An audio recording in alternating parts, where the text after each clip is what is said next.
టాలీవుడ్ నిర్మాత దిల్ రాజుకు తెలంగాణ ప్రభుత్వం కీలక పదవి ఇచ్చింది.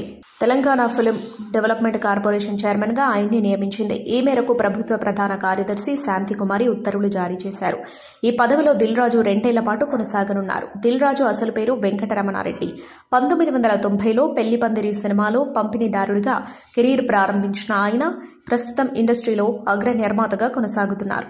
శ్రీ వెంకటేశ్వర క్రియేషన్స్ బ్యానర్పై సినిమాలను నిర్మిస్తున్నారు. 2003లో దిల్ సినిమాకు తొలిసారిగా నిర్మాతగా వ్యవహరించారు. ఆ చిత్రం విజయం సాధించడంతో ఆయన పేరు దిల్ రాజుగా మారింది.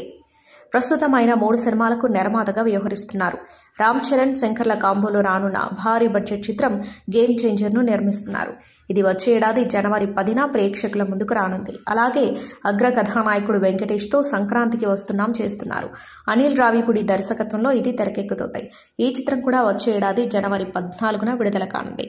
దీంతో పాటు వేణు శ్రీరామ్ దర్శకత్వంలో రానున్న తమ్ముడుకు నిర్మాతగా వ్యవహరించనున్నారు.